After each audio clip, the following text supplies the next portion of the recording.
A Bíblia hebraica possui muitas passagens enigmáticas e descrições de seres monstruosos e sobrenaturais. Entre as várias criaturas descritas, os Nefilim são provavelmente o principal tópico de debate entre os estudiosos. Eles tentam confirmar a veracidade da existência desses seres misteriosos. A palavra hebraica Nefilim às vezes é traduzida diretamente como gigantes ou entendida como os caídos.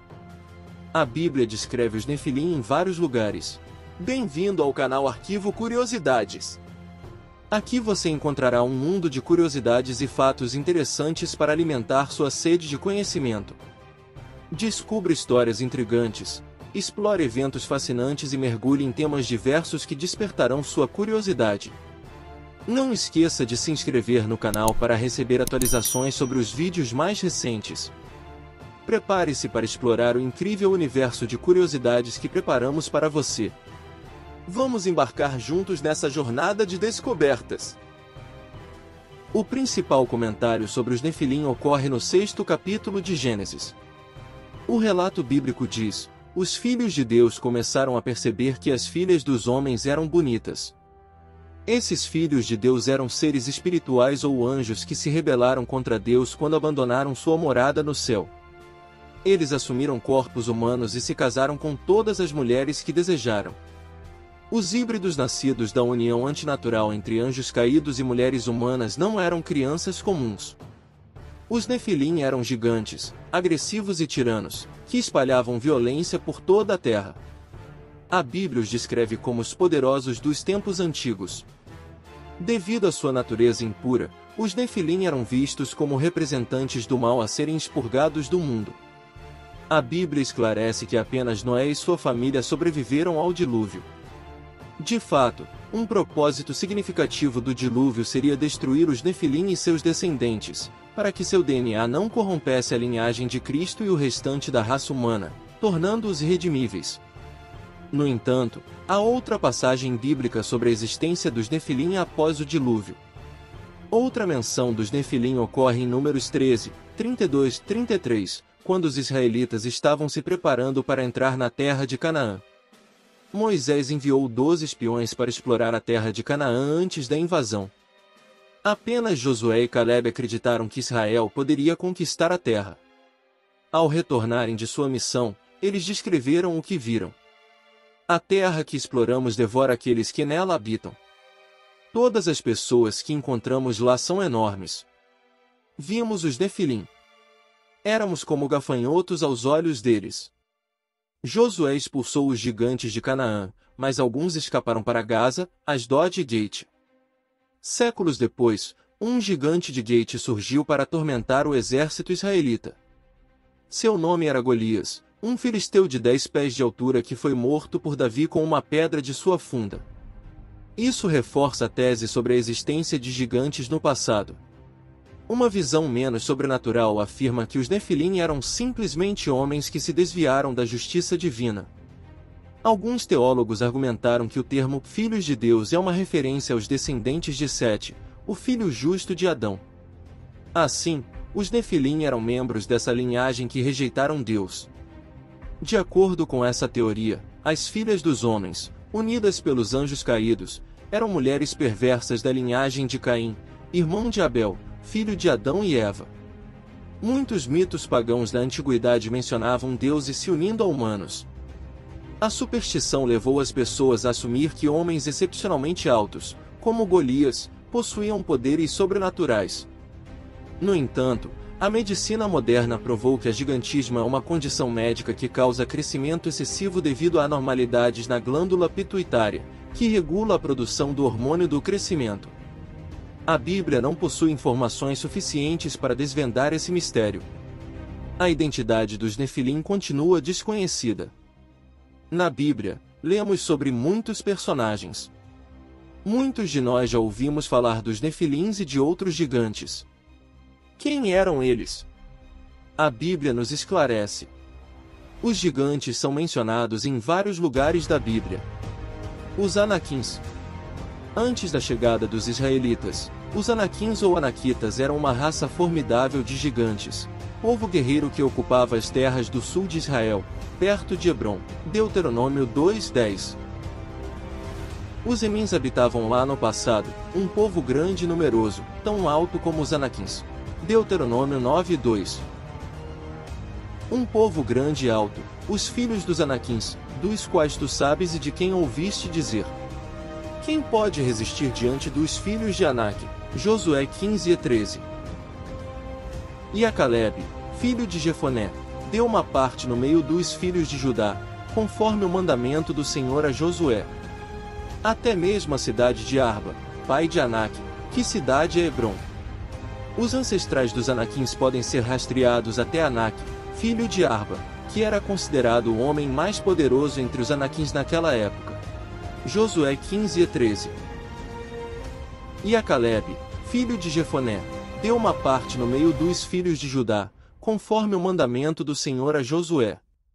Até mesmo a cidade de Arba, pai de Anak, que cidade é Hebron. Josué 21:11. E deram-lhes a cidade de Arba, pai de Anak, que cidade é Hebron, na região montanhosa de Judá, com seus arrabaldes ao redor. O nome Anaquim provavelmente significa de pescoço longo. Os hebreus acreditavam que eles eram descendentes dos Nefilins, uma raça poderosa que governava o mundo pré-diluviano. Gênesis 6:4. Naqueles dias havia gigantes na terra, e também depois, quando os filhos de Deus se uniram às filhas dos homens e delas tiveram filhos. Estes foram os valentes que houve na antiguidade, homens de renome. Quando os 12 espiões israelitas retornaram da exploração da terra prometida, eles relataram um avistamento aterrorizante de pessoas grandes e altas, que identificaram como filhos de Anak. Deuteronômio 9:2. Um povo grande e alto, os filhos dos Anaquins, dos quais tu sabes e de quem ouviste dizer, quem pode resistir diante dos filhos de Anak? O medo se apoderou dos israelitas, e eles se viam como gafanhotos aos olhos dessas pessoas. Números 13:33. Então, eles se rebelaram contra Deus e se recusaram a entrar na terra que Deus lhes havia prometido. Números 13:33. E vimos ali gigantes, os filhos de Anak, descendentes dos gigantes. Éramos como gafanhotos aos nossos próprios olhos, e também o éramos aos olhos deles. Deuteronômio 1:26-28.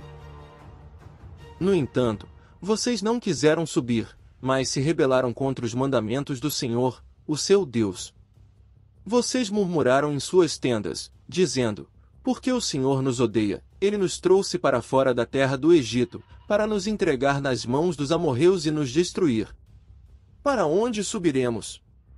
Nossos irmãos desanimaram nosso coração, dizendo, o povo é maior e mais alto do que nós, as cidades são grandes e fortificadas até o céu. Além disso, vimos ali os filhos dos Anaquins. Moisés exortou os israelitas a não terem medo dos Anaquins, Deuteronômio 1:19. Mas eles se recusaram a acreditar nas promessas de Deus. Deuteronômio 1:32-33.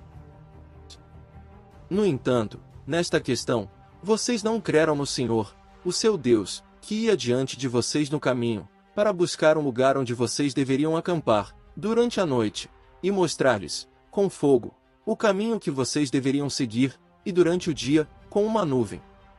Como resultado, Deus ficou enfurecido e proibiu que aquela geração maligna entrasse na terra prometida, exceto por Josué e Calebe, que foram as únicas exceções.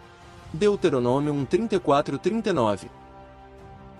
E o Senhor ouviu a voz das vossas palavras e indignou-se, e jurou, dizendo, certamente, nenhum dos homens desta geração perversa verá a boa terra que jurei dar a vossos pais, exceto Calebe, filho de Jefoné. Ele a verá, e a ele darei a terra que ele pisou, e também a seus filhos, porque ele seguiu totalmente ao Senhor. O Senhor também se indignou comigo por vossa causa, dizendo, também tu não entrarás lá. Porém Josué, filho de Num, que está diante de ti, ele entrará lá, anima-o, porque ele fará Israel herdar a terra. E vossos filhinhos, dos quais dissestes que seriam tomados por despojos, e vossos filhos, que hoje ainda não sabem discernir entre o bem e o mal, esses entrarão nela, e a eles a darei, e eles a possuirão. Os filhos de Israel foram obrigados a vagar no deserto por mais 38 anos, devido ao medo dos Anaquins e à rebelião contra Deus. Durante a conquista de Canaã, Josué expulsou os Anaquins das terras montanhosas, e Caleb finalmente os expulsou de uma cidade. No entanto, um pequeno número de sobreviventes procurou refúgio nas cidades de Gaza, Gate e Asdod. Josué 11:22. Não restou nenhum Anaquim na terra dos filhos de Israel, exceto em Gaza, em Gate e em Asdod, onde permaneceram. Muitos estudiosos da Bíblia acreditam que os descendentes dos Anaquins eram os gigantes filisteus que Davi enfrentou, como Golias ou Gate. Mais sobre ele posteriormente. Os Nefilins. A Escritura indica que alguns dos anjos caídos de Satanás falharam em manter sua esfera apropriada ao se materializarem e interagirem com os humanos de maneiras que os anjos nunca deveriam ter feito. Gênesis 6:1-4 descreve essa interação. Quando os seres humanos começaram a se multiplicar na terra, e lhes nasceram filhas, os filhos de Deus viram que as filhas dos homens eram bonitas e escolheram para si aquelas que mais lhes agradavam. Então o Senhor disse: O meu espírito não permanecerá para sempre no homem, pois este é carnal, e os seus dias serão 120 anos. Naqueles dias havia na terra gigantes, e também depois, quando os filhos de Deus se uniram às filhas dos homens e delas tiveram filhos. Estes eram os valentes que houve na antiguidade, os homens de renome. À primeira vista, não há indicação de envolvimento angelical ou demoníaco, mas o livro de Jó fornece o contexto necessário. No livro de Jó, Satanás desafia Deus, afirmando que, se lhe for permitido afligir sofrimento, Jó mudará e amaldiçoará a Deus. Deus permite que Satanás atormente Jó para testar sua ousada afirmação, mas impede que Satanás tire a vida de Jó. Jó recebe 4 relatos em um único dia, informando de que suas ovelhas, servos e 10 filhos morreram, como resultado de invasores ladrões ou desastres naturais. Jó fica amargurado, ansioso e com medo como resultado de seu sofrimento. Ele lamenta a iniquidade de Deus em permitir que pessoas mais floresçam, enquanto ele e muitas outras pessoas boas sofrem. Jó deseja confrontar Deus e expressa descontentamento, mas é incapaz de fazê-lo. Ele acredita que a sabedoria está escondida da humanidade, mas promete buscá-la através do temor a Deus e da evitação do mal. Deus finalmente se revela a Jó e demonstra sua onipotência ao relembrar seu poder sobre a criação. Quem pôs as suas medidas, se é que as sabes? Ou quem estendeu sobre ela o cordel? Sobre que estão fundadas as suas bases, ou quem assentou a sua pedra de esquina, quando as estrelas da alva juntas alegremente cantavam, e todos os filhos de Deus jubilavam. Jó 38:4-7. Os anjos são a melhor maneira de interpretar as estrelas da alva. Também sabemos que a humanidade ainda não havia sido criada quando Deus lançou os fundamentos da terra.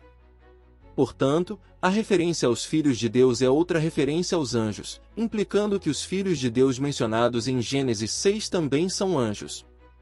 Quando esses seres viram as filhas dos homens, eles foram tomados por luxúria, e os anjos coabitaram com as mulheres. Isso resultou na criação dos Nefilis, que eram meio angelicais e meio humanos. Os caídos em Gênesis 6 podem ter tentado impedir a derrota da serpente, assim, tornar impossível o nascimento de uma semente da mulher sem pecado. Mais uma vez, essa não é uma resposta especificamente bíblica, mas é biblicamente plausível. O julgamento de Deus sobre os Nefilins e sua herança profana. Essa violação dos limites pré-determinados por Deus o irritou tanto que ele imediatamente enviou um dilúvio para destruir toda a terra, bem como todos os vestígios dessas uniões profanas. Os Nefilins foram uma das principais causas do grande dilúvio de Noé. O Senhor viu quão grande era a maldade do homem na terra e que toda inclinação dos pensamentos de seu coração era apenas para o mal o tempo todo. A palavra de Deus diz imediatamente após a menção dos Nefilins: o Senhor arrependeu-se de ter feito o homem na terra, e isso lhe pesou no coração. Gênesis 6, 4-8. Naquela época, havia gigantes na terra, e também depois, quando os filhos de Deus se relacionaram com as filhas dos homens e delas tiveram filhos. Esses foram os heróis do passado, homens famosos. O Senhor viu que a maldade do homem era grande na terra e que toda a imaginação dos pensamentos do seu coração era sempre somente inclinada para o mal. Então o Senhor se arrependeu de ter feito o homem na terra, e isso lhe trouxe tristeza em seu coração. E o Senhor disse: Vou exterminar da face da terra o homem que criei, tanto o homem como os animais, os répteis e as aves. Arrependo-me de tê-los feito. No entanto, Noé encontrou graça aos olhos do Senhor. Deus então inundou toda a terra, destruindo tudo, exceto Noé, sua família e os animais da arca. Tudo mais pereceu, incluindo os nefilins. Gênesis 6:11-22. Então a terra estava corrompida diante de Deus, e cheia de violência. Deus viu como a terra se corrompera, pois toda a humanidade havia corrompido o seu caminho. Então Deus disse a Noé: Vou acabar com todos os seres humanos, porque a terra está cheia de violência por causa deles. Eu os destruirei juntamente com a terra. Faça para si uma arca de madeira de cipreste, faça compartimentos na arca e a revista por dentro e por fora com betume. Assim é como você deve construí-la. A arca terá 300 covados de comprimento, 50 covados de largura e 30 covados de altura. Faça um teto para a arca e deixe uma abertura de um côvado entre o teto e as laterais da arca. Coloque uma porta na lateral da arca e faça 3 andares nela, um inferior, um médio e um superior. Eu farei vir águas diluvianas sobre a terra para destruir todos os seres vivos debaixo do céu, tudo que há na terra perecerá. Mas estabelecerei a minha aliança com você, e você entrará na arca, você e seus filhos, sua mulher e as mulheres de seus filhos. Traga para dentro da arca um casal de cada ser vivo, de todas as espécies de aves, de todos os animais e de todos os répteis que se movem rente ao chão. Leve também mantimentos para comer, para que você e eles tenham o que comer. Noé fez tudo exatamente como Deus lhe tinha ordenado. Parece que os anjos caídos pecaram novamente após o dilúvio. No entanto, é provável que tenha ocorrido em uma escala muito menor do que antes do dilúvio. Após explorarem a terra de Canaã, os israelitas voltaram para Moisés e disseram: Vimos lá os gigantes, os filhos de Enoque, descendentes dos gigantes, e éramos como gafanhotos aos nossos próprios olhos, e também aos olhos deles. Este trecho não afirma que os nefilins estavam presentes, mas sim que os espiões acharam que viram os nefilins. É mais provável que os espiões tenham confundido pessoas muito altas em Canaã com os nefilins por causa do medo. Durante a invasão de Canaã, os israelitas destruíram esses gigantes. Josué 11:21-22. Naquela época, Josué foi e destruiu os anaquins das regiões montanhosas de Hebrom, Debir e Anabe, de toda a região montanhosa de Judá e de toda a região montanhosa de Israel. Josué os exterminou completamente com suas cidades. Não restou nenhum anaquim no território dos israelitas, apenas em Gaza, Gate e Asdod alguns sobreviveram. Esses gigantes também foram destruídos pelos israelitas posteriormente em sua história. Em relação ao dilúvio nos dias de Noé, Deus salvou apenas 8 pessoas através da arca, 8 pessoas que descendiam de uma linhagem piedosa e não eram fruto de devassidão angelical.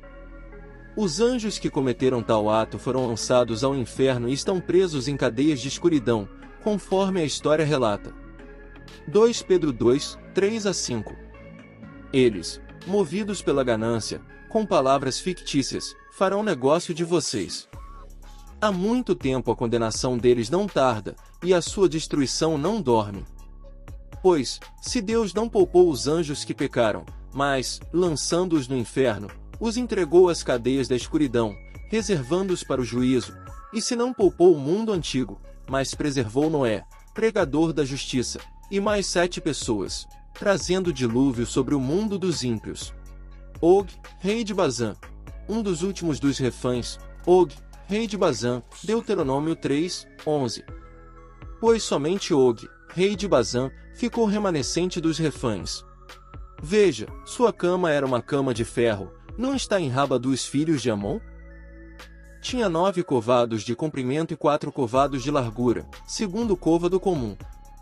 Nos dias de Moisés, Og, rei de Bazã, era um poderoso e infame rei amorreu, que lutou contra os israelitas em seu caminho para a terra prometida. Deus deu aos israelitas a vitória sobre as forças do rei Og, e Moisés e os israelitas tomaram posse de Bazã, uma terra fértil a leste do rio Jordão. A vitória foi significativa devido à força aterrorizante de Og e à relativa inexperiência das forças israelitas. Uma batalha com outro rei amorreu, Sion, precedeu o encontro dos israelitas com Og, rei de Bazã. Moisés havia solicitado a Sion que permitisse que os israelitas passassem pela terra, prometendo não tomar nenhum dos recursos dos amorreus ao longo do caminho, mas Sion reuniu suas forças e atacou os israelitas. Deus deu a Moisés e aos israelitas a capacidade de derrotar os amorreus e tomar sua terra. Números 21, 31. Então, Israel enviou mensageiros a Sion, rei dos amorreus, dizendo: Deixa-nos passar pela tua terra. Não nos desviaremos para os campos, nem para as vinhas. Não beberemos da água dos poços, mas seguiremos pelo caminho do rei até que atravessemos as tuas fronteiras. Porém, Sion não permitiu que Israel passasse pelas suas fronteiras. Então, Sion reuniu todo o seu povo e saiu contra Israel no deserto, chegando a Gelais, onde lutou contra Israel. Israel o derrotou com a ponta da espada e tomou posse da sua terra, desde Arde até Jaboque, até os filhos de Amon, pois a fronteira dos filhos de Amon era fortificada. Israel tomou todas essas cidades e habitou em todas as cidades dos amorreus, em Esbom e em todas as suas aldeias. Pois Esbom era a cidade de Sion, rei dos amorreus, que tinha lutado contra o antigo rei de Moabe e tomado toda a sua terra das suas mãos, até Arde. Por isso, os poetas dizem: venham a Esbom. Que a cidade de Sion seja construída e preparada. Pois saiu fogo de Esbom, uma chama da cidade de Sion. Consumiu Ar de Moabe, os senhores dos altos de Arnon. Ai de ti, Moabe! Estás arruinado, ó povo de Quemós! Ele entregou seus filhos que escaparam e suas filhas ao cativeiro de Sion, rei dos amorreus. Disparamos flechas contra eles, e Esbom pereceu até Dibom. Deixamos a terra em ruínas até Nofa, que se estende até Medeba. Assim, Israel habitou na terra dos amorreus. Então, os israelitas seguiram em direção a Bazã, e o rei Águe saiu para enfrentá-los em Edrei. Números 21, 33-34. Então, eles se voltaram e subiram pelo caminho em direção a Bazã, e Og, rei de Bazã, saiu com todo o seu exército para enfrentá-los na batalha de Edrei. O Senhor disse a Moisés: Não tenha medo dele, pois eu o entreguei nas tuas mãos, juntamente com todo o seu exército e sua terra. Faça com ele o que fizeste a Sion, rei dos amorreus, que reinava em Esbom. A batalha entre as forças de Og e as forças de Moisés é descrita com mais detalhes em Deuteronômio. De acordo com o texto, Og governava cerca de 64 a 5 cidades, todas as quais os israelitas conquistaram. Deuteronômio 3:7. Assim, o Senhor, nosso Deus, entregou em nossas mãos também Og, rei de Bazã, e todo o seu povo, e o derrotamos até que não restasse nenhum sobrevivente. Naquela ocasião, conquistamos todas as suas cidades. Não houve nenhuma cidade que não tomássemos deles, foram 60 cidades, toda a região de Argobe, o reino de Og em Bazã. Todas essas cidades eram fortificadas, com altos muros, portões e trancas, além de várias cidades sem muralhas. As destruímos totalmente, como havíamos feito com Sion, rei de Esbom, exterminando todos os homens, mulheres e crianças de cada cidade. No entanto, tomamos para nós o gado e os despojos das cidades como despojos de guerra. Ele era um homem de grande estatura. Sua cama era feita de ferro e tinha um tamanho enorme, com 9 cúbitos de comprimento e 4 cúbitos de largura, cerca de 4,05 metros de comprimento e 1,80 metros de largura. A inclusão desse detalhe destaca o tamanho de Og. Um homem que precisava de uma cama desse tamanho provavelmente era alto, talvez medindo entre 3 e 3,3 metros. Essa interpretação é apoiada pelo fato de Og ser um dos últimos refães. Deuteronômio 3:11 indica que ele era alto e forte. Deuteronômio 2:20 e 21 diz: também esta se considerava terra de gigantes. Antes, os gigantes habitavam nela. Os amonitas os chamavam de Zanzumins, um povo grande, numeroso e alto como os Anaquins. Porém o Senhor os destruiu de diante deles, e os amonitas os despojaram e habitaram no lugar deles. Os Refães, ou Refaitas, eram um povo que vivia em Canaã e em outros lugares durante a época de Moisés e Josué. O termo Refães é descritivo, não étnico. Significa literalmente aqueles terríveis. Os Refães eram gigantes e guerreiros ferozes. Anteriormente, quando os israelitas tentaram entrar na terra prometida pela primeira vez, os espiões relataram que a terra estava habitada por gigantes, que eles chamaram de Nefilins e filhos de Anak. Números 13, 32-33 diz: trouxemos o parecer a respeito da terra que visitamos aos filhos de Israel, dizendo: a terra, que atravessamos a espiar, é terra que devora os seus moradores, e todo o povo que vimos nela são homens de grande estatura. Também vimos ali gigantes, filhos de Anak, descendentes dos gigantes, e éramos aos nossos olhos como gafanhotos, e assim também éramos aos seus olhos. Og, rei de Bazã, era um dos últimos desta raça de gigantes. Og e seus filhos morreram como resultado de sua tola oposição ao povo de Deus. Números 21:35 diz: apesar do tamanho e força enormes do rei Og, Deus concedeu a vitória ao exército de Israel, e eles tomaram posse da terra de Bazã. A meia tribo de Manassés herdou o território de Og. Josué 13:29-30 diz: deu Moisés herança à meia tribo de Manassés, conforme as suas famílias. Foi esta a possessão da meia tribo dos filhos de Manassés, conforme as suas famílias, desde Manaim, todo Bazã, todo o reino de Og, rei de Bazã, e todas as aldeias de Jair, que estão em Bazã, 60 cidades. Não há nada demasiadamente difícil para Deus. Nada é demasiadamente difícil para Ele. Mateus 19:26 diz: Jesus olhou para eles e respondeu: para o homem isso é impossível, mas para Deus todas as coisas são possíveis. Deus não se intimida diante dos gigantes, e nem seus filhos devem fazê-lo, como no caso de Golias.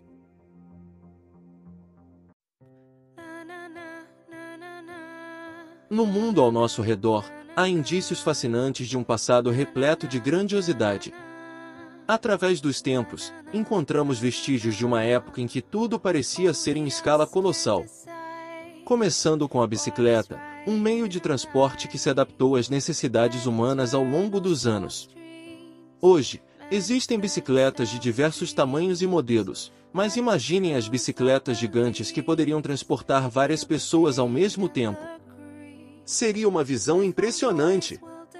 Além disso, encontramos degraus gigantes que desafiam a nossa compreensão. Escadas tão imponentes que poderiam levar a destinos inimagináveis. Esses degraus nos fazem refletir sobre a existência de civilizações antigas que possuíam habilidades arquitetônicas surpreendentes. Outro elemento intrigante é a descoberta de ossos gigantes. Em diferentes partes do mundo, foram encontrados vestígios que sugerem a existência de seres humanos de estatura impressionante. Esses achados alimentam a imaginação e nos levam a questionar como essas pessoas poderiam ter existido. Não podemos esquecer dos instrumentos de dimensões surpreendentes. Bigornas e martelos enormes, capazes de moldar e forjar metais com maestria.